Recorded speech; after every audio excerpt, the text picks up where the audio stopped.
स्वागत है आप सभी का एक बार फिर से एक्सपी क्लासेस में। मैं चेतन प्रताप आज आपके लिए लेकर आया हूं कक्षा 9 में हिंदी के काव्य खंड के अंतर्गत पहला काव्य का अध्याय जो है कबीरदास जी द्वारा रचित साखी के कुछ पद। ये जो रचना है इनकी वो साधुक्कड़ी भाषा में लिखी गई रचना है और इसके सारे पद साधुक्कड़ी भाषा में हैं। अब साधुक्कड़ी भाषा जो होती है वो क्या होती है, साधुओं के बीच में प्रचलित भाषा को साधुक्कड़ी भाषा बोलते हैं। और इसमें जो छंद का प्रयोग किया गया है वो दोहा छंद है, यानी ये जो पद हैं साखी के, इनमें कबीर की शिक्षाओं और सिद्धांतों का प्रस्तुतिकरण किया गया है, जिसमें गुरु की महिमा है, ईश्वर की महिमा है, कुछ नीतिगत बातें भी कही गई हैं, कुछ सिद्धांतगत बातें भी कही गई हैं।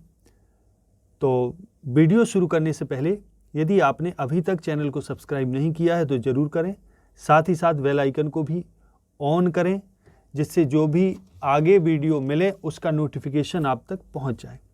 तो चलिए शुरू करते हैं। पहले पद में कबीरदास जी जो हैं वो गुरु के प्रति अपने समर्पण भाव को प्रकट करते हैं और साथ ही साथ गुरु के प्रति अपनी कृतज्ञता का भी प्रस्तुत करते हैं, कृतज्ञता को भी बताते हैं। तो देखिए कबीरदास कहते हैं, सदगुरु हमसो रीझ करी एक कहा प्रसंग, बरसा बादल प्रेम का भीज गया सब अंग।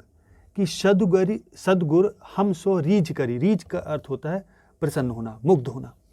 कि हमारे गुरु ने हम पर प्रसन्न होकर, हमारे सदगुरु ने हमसे प्रसन्न होकर एक कहा प्रसंग, प्रसंग का अर्थ इधर है उपदेश देना, यानी हमारे सदगुरु ने हमसे रीझ के हमसे एक प्रसंग कहा, अर्थात हमें एक उपदेश दिया, ज्ञान का उपदेश दिया। और बरसा बादल प्रेम का, वर्ष्या बादल प्रेम का भीज गया सब अंग, भीज गया माने भीग गया। और उनके उपदेश से, उनके उस भक्तिमय उपदेश से मेरे हृदय में प्रेम की बारिश हो गई और उस प्रेम की बारिश से मेरा हर एक अंग भीग गया, यानी मैं उस प्रेम रूपी अमृत में पूरी तरह मग्न हो गया, सिक्त हो गया, डूब गया। तो इसमें कबीरदास जी ने बड़े सुंदर शब्दों में गुरु की महिमा बताई है कि गुरु जब कृपा करते हैं, प्रसन्न होते हैं, तो ऐसे ही प्रसन्न हो जाते हैं। कि सदगुरु ने हमसे प्रसन्न होकर हमें एक उपदेश दिया और उनके उपदेश से मेरे हृदय में भक्ति का उदय हुआ और भक्ति के उदय होने से मेरा अंग अंग भीग गया, सिक्त हो गया, डूब गया। अब इसका भाव यह है कि ईश्वर का ज्ञान जब गुरु कराता है तो उससे बहुत ज़्यादा आनंद की प्राप्ति होती है। तो वो आनंद की प्राप्ति जब हुई तो मेरा एक एक अंग उस आनंद से मैं डूब गया, भर गया, भीग गया, यानी मस्त हो गए। ठीक, आगे देखें अगला पद। अब अगले पद में गुरु की महानता और राम नाम की महिमा का वर्णन इन्होंने किया है। और क्या कहते हैं कबीरदास, राम नाम के पट तरे, राम नाम के पट तरे देवे को कुछ नाई, क्या ले गुरु संतोषिए हौस रही मन माही। कि कहते हैं, कबीर कहते हैं कि मेरे गुरु ने राम के नाम का जो मुझे उपदेश दिया है, अभी ऊपर बताया ना, तो राम नाम के पट तरे माने समान, कि राम नाम के समान देवे को कुछ नहीं, कि गुरु ने जो मुझे राम नाम का उपदेश दिया है उसके समान मेरे देने को मेरे पास कुछ भी ऐसा नहीं है जिससे क्या ले गुरु संतोष, ये कि जो लेने पर गुरु को संतोष मिल जाए। और हौस रही मन माए, ये मेरे मन में हौस बनी रही, अर्थात ये इच्छा, ये अभिलाषा मेरे मन में बनी रही कि ऐसा मैं क्या गुरु को दूं। मैं देना तो बहुत कुछ चाहता हूं लेकिन मैं ऐसा क्या दूं जिससे उनको संतोष मिले। कि राम नाम के पट तरे देवे को कछुना है, कि राम नाम के पट तरे यानी राम नाम के समान, कि जो गुरु ने मुझे उपदेश दिया उसके समान मेरे पास देने को कुछ नहीं है। और क्या ले गुरु संतोष, ये कि ऐसा क्या दिया जाए जिससे गुरु को संतोष मिल जाए। हौस रही मन माए, कि मेरे मन में यही हौस है, अभिलाषा, ये इच्छा है कि आखिर मैं उनको क्या दूं जिससे उनको थोड़ा बहुत संतोष मिल जाए मेरी बात से या मेरे देने से। आगे देखें अगला पद। अब अगले पद में क्या कहते हैं कबीरदास जी, इसमें बताते हैं कि जब गुरु की प्राप्ति होती है, सच्चे गुरु की, तो ज्ञान का प्रकाश फैल जाता है। ठीक, तो उसमें क्या कहते हैं आगे, कि ज्ञान प्रकाश्या गुरु मिलया जो जिनि विसर जाए, जब गोविंद कृपा करी तब गुरु मिलिया आए। तो इसमें कहते हैं ज्ञान प्रकाश्या गुरु मिलिया, कि कहते हैं जब सच्चे गुरु के मिलने पर ज्ञान का प्रकाश फैला, ज्ञान प्रकाश यानी ज्ञान फैल गया, ज्ञान का प्रकाश फूट गया, गुरु मिलिया, कि जब गुरु की प्राप्ति मुझे हुई तब मेरे हृदय में ज्ञान का प्रकाश फैल गया। सो जिनी बीसर जाए, और मेरी इच्छा है कि जिस गुरु ने मुझे ज्ञान दिया, जिनी माने नहीं, बीसर माने बिसार देना, भूल जाना, मैं उस गुरु को अपने हृदय से विस्मृत नहीं करना चाहता। मैं नहीं चाहता कि जिस गुरु ने मुझे ज्ञान दिया, सो जिनी बीस, सो माने वह है, जिनी बीसर जाए, जिनी माने नहीं, बीसर माने बिसार देना, भूल जाना, जाए, कि मैं नहीं चाहता कि वो गुरु मुझे, उस गुरु को मैं विस्मृत कर दूं, उसको मैं भूल जाऊं, उस गुरु को मैं भूलना नहीं चाहता। जब गोविंद कृपा करी तब गुरु मिलिया आए, और जब मेरे ऊपर गोविंद की कृपा हुई तब मुझे ऐसे गुरु की प्राप्त हुई, अर्थात जब ईश्वर की कृपा हुई तब मुझे ऐसा गुरु मिला। आगे देखते हैं अगला पद। अब अगला पद है, माया दीपक नर पतंग भ्रमि भ्रमि इवे पढ़ंत, और कहे कबीर गुरु ज्ञान ते एक आध उपरंत। कबीरदास जी कहते हैं कि माया दीपक नर पतंग।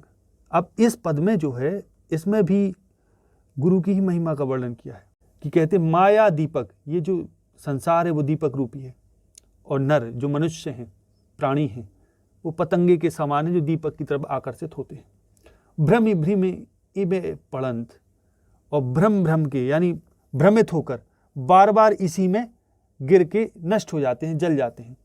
और कहे कबीर गुरु ज्ञान ते एक आध उपरंत, और कहे कबीर गुरु ज्ञान ते एक आध उपरंत। और कबीरदास जी कहते हैं कि जब गुरु का ज्ञान प्राप्त होता है तो इस माया के बंध से कोई बिरला ही इस ज्ञान को प्राप्त करके इस माया रूपी दीपक की आग में जलने से बच जाता है। कि जब गुरु की कृपा होती है तब ऐसा होता है, तब गुरु जब ज्ञान देता है तब कोई एकाध उबर पाता है, यानी कोई एकाध ही ज्ञान प्राप्त कर पाता है, वही उबर पाता है, बाकी तो नहीं उबर पाते। अगला पद देखें। अब अगले पद में, इसमें भी गुरु और भगवान की एकता का प्रतिपादन इन्होंने किया है, और सभी प्राणियों को अहंकार से मुक्त होने के लिए कहा है जब मैं था तब गुरु नहीं, अब गुरु हैं हम नाही, प्रेम गली अति साकरी ता मैं दो ना समाई।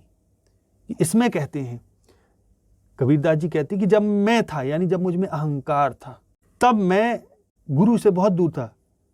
जब मैं था तब गुरु नहीं, तब गुरु नहीं थे, अब गुरु हैं हम नाही, और अब मुझ में गुरु हैं, अर्थात मुझे गुरु की प्राप्ति हो गई है।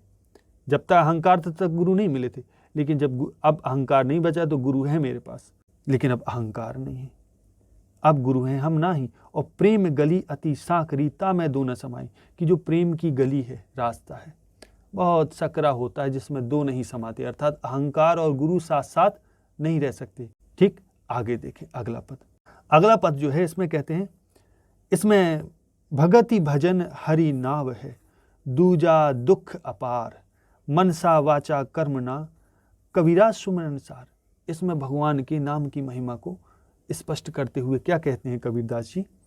कहते हैं भगति भजन हरि नाव है। यहाँ नाव का अर्थ है नाम, कि जो ईश्वर की भक्ति है, भजन है, वो उनका नाम स्मरण ही भक्ति और भजन है।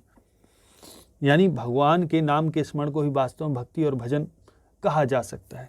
कबीरदास जी कहते हैं दूजा दुख अपार, इसके अलावा जो कुछ भी है वो सब दुख है, अपार दुख है। मनसा वाचा कर्मणा, कि मन से, वाचा से, वाणी से और कर्म से, कबीरा सुमिरन सार, कि कबीर को सुमिरने में ही सार है, कि मन से, वचन से और कर्म से कबीरा सुमिरन सार, कि ईश्वर को वास्तव में मन वचन कर्म से सुमिरने में, अर्थात उनका भजन करने में ही सार है, बाकी सब बेकार है, दुख देने वाला है। आगे देखें अगला जो पद है। अब अगले पद में कबीर दास क्या कहते हैं? कबीर जी कहते हैं कबीरा चित्त चमकिया चहु दिसी लागी लाए, हरि सुमिरन हाथू घड़ा बेगे लेहु बुझाए। अब इस पद में क्या है कि इसमें इन्होंने संसार के दुखों से छुटकारा पाने के लिए ईश्वर के स्मरण को ही एकमात्र उपाय बताया, और उस उपाय को बताते हुए क्या कहते हैं? कबीरा चित्त चमकिया, चित्त माने हृदय, चमकिया माने प्रकाशित हुआ, चहु दिसी लागी लाए, लाए माने आग। यानी कबीरदास जी का कथन यह है कि संसार में सब जगह विषय वासनाओं की आग लगी हुई है, और जिससे मेरा मन भी जल रहा है, अर्थात मेरे मन में विषय वासनाएं उमड़ रही हैं और उनकी आग लगी हुई है। मेरा चित्त उसी विषय वासनाओं की आग से चमक रहा है। कि कबीरा चित्त चमकिया चहु दिस लागी लाए, कि मेरा जो हृदय वो चमक रहा है, जल रहा है और चारों ओर लाए लगी हुई है, अर्थात अग्नि जल रही है विषय वासनाओं की। और हरि सुमिरन हाथू गढ़ा, और कबीरदास जी यहाँ जीव को सचेत करते हुए कहते हैं कि हरि सुमिरन हाथू घड़ा, कि तेरे हाथ में ईश्वर स्मरण रूपी जो घड़ा है वो है, तू उसको उठा और बेगे लेहु बुझाए, और जो ये वासनाओं की आग लगी हुई है इस आग को तू तुरंत बुझा ले, नष्ट कर दे, बुझा दे। उसी हरि स्मरण रूपी जो जल का घड़ा है उससे तू इस वासनाओं की अग्नि को बुझा सकता है, अगर बुझाना चाहे तो। आगे देखें जरा कि अगर बुझाना चाहे तो बुझा सकता है। आगे देखें, समझ गए। कबीरा चित्त चमकिया चहुदिस लागी लाए, कि कबीरदास जी कहते हैं कि मेरा जो हृदय है वो चमक रहा है, जल रहा है अग्नि में, सब जगह विषय वासनाओं की आग लगी हुई है और मेरा मन भी उसी आग से जल रहा है और मेरे मन में विषय वासनाएं उमड़ रही हैं। अब सचेत करते हुए कहते हैं कि हे जीव, तेरे हाथ में ईश्वर स्मरण रूपी जो नाम स्मरण रूपी जो घड़ा है, जिसमें जल भरा हुआ है, स्मरण रूपी जल, ईश्वर स्मरण रूपी, उस जल से तू अपनी विषय वासनाओं की आग को बुझा सकता है। कि कहते हैं कबीरा चित्त चमकिया चहुदिस लागी लाए, हरि सुमिरन हाथू घड़ा, कि हरि सुमिरन रूपी हाथ में तेरे घड़ा है, बेगे लेहु बुझाए, और तू चाहे तो उसको बड़े बेग से, बड़ी तेजी से उसको बुझा सकता है, उसको उस विषय वासना रूपी अग्नि को तू बुझा सकता है, नष्ट कर सकता है। आगे देखें, कबीरा चित्त चमकिया चहुदिस लागी लाए, हरि सुमिरन हाथू घड़ा, बेगे लेहु बुझाए, कि मेरे हृदय में आग लगी हुई विषय वासनाओं की विषय वासना रूपी, और तू चाहे, जीव को कहते हैं कि तू चाहे तो हरि स्मरण रूपी जो जल का घड़ा है तेरे हाथ में, उनसे तू इस विषय वासना रूपी अग्नि को बुझा सकता है, नष्ट कर सकता है, खत्म कर सकता है। आगे देखें जरा, असणिया झाई पड़ी पंथ निहार निहार, और जी भणिया छाला पड़िया राम पुकार पुकार। अब इसमें क्या है कि इसमें कबीर ने विरह से व्याकुल जीवात्मा का वर्णन किया है, कि जो ईश्वर के विरह से व्याकुल है उसका वर्णन करते हुए क्या कहते हैं, असणिया झाई पड़ी पंथ निहार निहार, जी भणिया छाला पड़िया राम पुकार पुकार, कि जो असणिया आंखें हैं वो ईश्वर को निहारते निहारते उनमें झाई पड़ गई, अर्थात अंधेरा छा गया, अंधकार छा गया आंखों तले। और पंथ निहार निहार, ईश्वर का रास्ता निहारते निहारते, जी भणिया छाला पड़िया, और जीव में भी छाला पड़ गया, राम पुकार पुकार, ईश्वर के पवित्र नाम राम को पुकारते पुकारते जीव में भी छाले पड़ गए। अगला देखें पद, अगले पद में कबीर दास जी कहते हैं, झूठे सुख को सुख कहें मानत है मन मोद, जगत चवैना काल का कछु मुख में कछु गोद। अब इसमें क्या है, संसार की निस्सारता पर प्रकाश डालते हुए कहते हैं कि जो संसार है, इसमें जो नश्वर संसार है उसमें जो मनुष्य सांसारिक सुख में, सांसारिक वस्तुओं में जो सुख ढूंढता है उसको झूठा सुख कहा है। और क्या कहते हैं, झूठे सुख को सुख कहें, कि ये जो संसार के लोग हैं वो झूठे सुख को सुख मानते हैं। मानत है मन मोद, और मन में बड़ा प्रसन्न होते हैं, मोद मानते हैं। जगत चवैना काल का, ये जो संसार है वो काल का चवैना है, जैसे चने वगैरह नहीं होता चबाने के लिए, वैसे ही ये संसार काल का यानी मृत्यु का चवैना है। कछु मुख में कछु गोद, कछु तो चबाने हेतु मृत्यु ने अपने मुख में डाल रखा है और कुछ गोद में लिए हुए, बस चबाने वाली है ना, इस तरीके से। तो आगे देखें अगला पद। अब अगले पद में इन्होंने ईश्वर की प्राप्ति के मार्ग में सबसे बड़ी बाधा जो है वो अहंकार है, ये बताया है। और क्या कहते हैं कबीर, जब मैं था तब हरि नहीं, अब हरि हैं हम ना, मैं नाही, सब अंधियारा मिट गया जब दीपक देखा माही। कि कहते हैं कि जब मैं था, यानी जब मुझ में अहंकार था, तब हरि नहीं, जब मैं था तब हरि नहीं, जब मैं था तब हरि नहीं, अब हरि है मैं ना है। कि जब मुझ में मैं था, अहंकार था, तब परमात्मा मुझ में नहीं था, और अब हरि हैं अर्थात अब परमात्मा है, मैं ना ही, अब मैं नहीं हूँ अर्थात मुझ में अहंकार नहीं। सब अंधियारा मिट गया, कि मेरे अंदर जो भी अंधकार था वो सब नष्ट हो गया जब ज्ञान का प्रकाश फैला, जब दीपक देखा माए, कि जब मैंने ज्ञान रूपी दीपक प्रज्वलित हुआ मेरे हृदय में, तो जितना ज्ञान रूपी अंधकार था वो सब नष्ट हो गया और ईश्वर की मुझे दर्शन प्राप्त हो गए। आगे देखें अगला पद। आगे क्या कहते हैं कबीर? कबीरा कहाँ गर्भियो ऊंचे देखी आवास, काल काली परियों भय लोटना ऊपर जामी घास। अब इसमें भी मनुष्य को सावधान करते हुए अहंकार न करने की प्रेरणा दी है उन्होंने, और कहा है, क्या कहते हैं? कबीरा कहा गर्भियो, कि कबीरदास कहते हैं कि हे मनुष्य, तू किस बात का गर्व कर रहा है? ऊंचे देखी आवास, की अपनी ऊंचे ऊंचे आवास को, महलों को देखकर बड़ा गर्व कर रहा है, क्यों? ऐसा क्यों? काली, काली का अर्थ है इधर कल, यानी आने वाले समय में। पर यूं, भय, भय माने होता है धरती पर लौटना, कि जब समय आएगा तो ये सारी चीजें धरती में बिखर जाएंगी, नष्ट हो जाएंगी। ऊपर जामी घास, और ऊपर घास जमाएगी, यानी बड़े बड़े महल वगैरह नष्ट हो गए और आज खंडरों में तब्दील हैं और उनमें घास जमाई है। वही स्थिति संसार के इन भवनों की भी होने, तो इनको देख के कहाँ गर्व, गर्व क्यों करना, घमंड क्यों करना, घमंड ना कर। आगे देखें अगला पद। अब अगले पद में क्या कहते हैं? यह ऐसा संसार है जैसा श्यामल फूल, दिन दस के व्यवहार को झूठे रंग न भूल। कि अब कबीरदास जी क्या कहते हैं इसमें भी जीवात्मा को चेतावनी देते हैं और संसार की असारता, यानी संसार कोई सार नहीं है, संसार में कुछ कायदे की चीज नहीं है, नश्वर संसार है, कि संसार की असारता पर प्रकाश डालती हुई क्या कहते हैं? यह ऐसा संसार है, कि जो संसार है वो ऐसा है जैसा श्यामल फूल, कि जैसे श्यामल का फूल होता है, एक प्रकार का फूल होता है श्यामल, श्यामल बोलते हैं उसको। दिन दस के व्यवहार को, कि संसार में 10 दिन का व्यवहार है, अर्थात 10 दिन का अर्थ, कहने का अर्थ ये हुआ कि कुछ ही समय संसार में मनुष्य आता है फिर चला जाता है। झूठे रंग न भूल, कि संसार के झूठे रंग में तू ईश्वर को न भूल जा, कि तू वास्तविकता मत भूल कि संसार में सब कुछ नश्वर है, एक दिन नष्ट हो जाता है। आगे देखें अगला पद। आगे देखें अब आगे क्या कहते हैं अगले पद में। इसमें इन्होंने शरीर को नाशवान बताया है और कहा है कि इसके प्रति मनुष्य को मोहित नहीं होना चाहिए। और क्या कहते हैं? यही अवसर चेतिया नहीं, पशु ज्यों पाली देह, राम नाम जानिया नहीं, अंति पड़ी मुख सेह। सेह का अर्थ होता है धूल, जानिया का अर्थ होता है जानना, चेत्या का मतलब होता है सावधान, और अवसर का मतलब होता है अवसर। क्या कहते हैं? यही अवसर चेत्या नहीं। कबीर का कथन है कि हे प्राणी, हे मनुष्य, कि समय आने पर तू चैतन्य नहीं हुआ, जागृत नहीं हुआ। पशु ज्यों पाली देह, और इस देह को तूने ऐसे पालन पोषण किया जैसे पशु का पालन पोषण करते, वैसे ही तूने इस बुद्धिहीनों जैसा तू लगा रहा है इस शरीर को पालने पोषने में। राम नाम जानिया नहीं, और तूने राम नाम को तो जाना नहीं।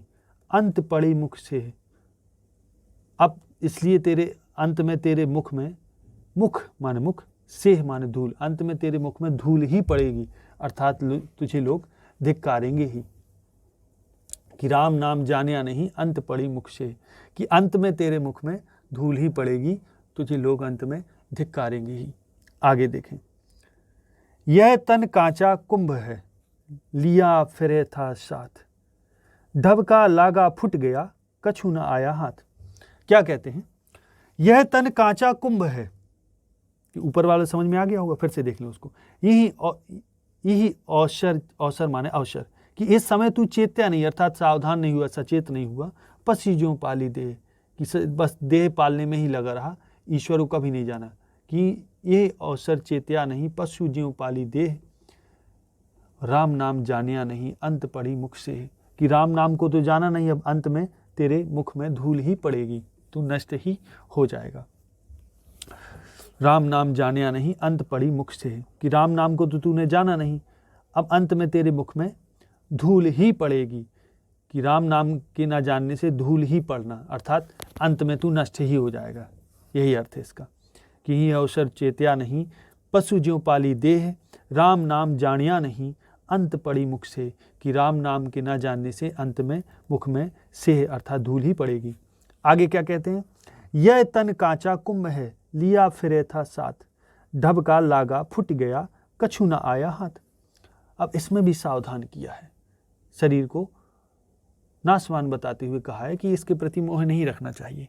और क्या कहते हैं, यह तन कांचा कुंभ है, कि जो शरीर है ना मनुष्य का, वो एक कच्चा कुंभ के समान है, घड़े के समान है। लिया फिरे था साथ, कि मनुष्य जिंदगी भर इसको अपने साथ लिए लिए घूमता है। ढबका लागा फूट गया, और जब ढबका लागा, मृत्यु का जब ढबका लागा माने धक्का लगा, तो ये फूट गया।